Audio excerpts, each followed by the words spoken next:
In this passage, Aquinas discusses Mary Magdalene's discovery of the empty tomb and her going to tell the disciples. Here is my summary and outline of St. Thomas Aquinas' commentary on the Gospel of John, chapter 20, verses 1 and 2. Now, on the first day of the week, one day of the Sabbath, Mary Magdalene came to the tomb early, while it was still dark, and saw that the stone had been taken away from the tomb. So she ran and went to Simon Peter and the other disciple, the one whom Jesus loved, and said to them, "They have taken the Lord out of the tomb, and we do not know where they have laid him."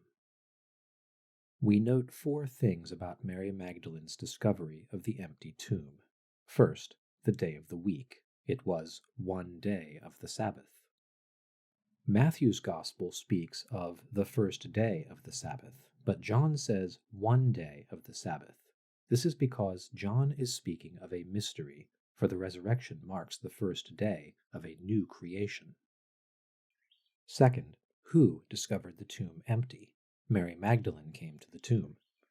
Mark's Gospel mentions Mary Magdalene, Mary the mother of James, and Salome, while Matthew's Gospel also mentions the other Mary.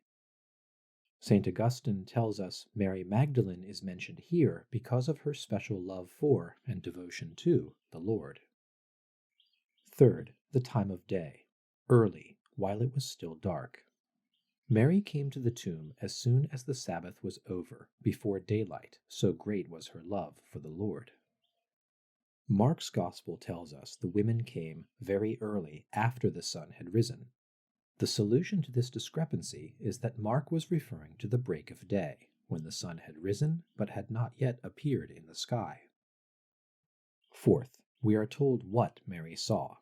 She saw that the stone had been taken away from the tomb. The missing stone meant that either someone had taken Christ's body or that he had risen. Matthew's Gospel tells us an angel of the Lord descended from heaven and came and rolled back the stone. We should understand this to have happened after the resurrection, not before. For since Christ came forth from the closed womb of the Virgin, even though his body was not glorified, it is not surprising that he passed through the tomb with his glorified body. The stone was taken away so that the people could see that Christ was not there, and more easily believe in the resurrection.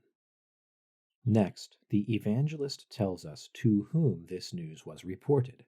So she ran and went to Simon Peter and the other disciple, the one whom Jesus loved. Mary ran to share this news without delay because of her great love. She came to Peter and John because of their importance and because they shared her love for the Lord.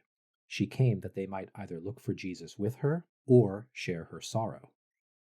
Then we are told Mary's exact words, "They have taken the Lord out of the tomb, and we do not know where they have laid him." From these words we know three things. First, Mary was not alone at the tomb, for she says we. Second, Mary's special affection for Jesus, for the Greek manuscript reads, "my Lord." Third, we know that although she has seen the empty tomb, she does not yet believe in the resurrection.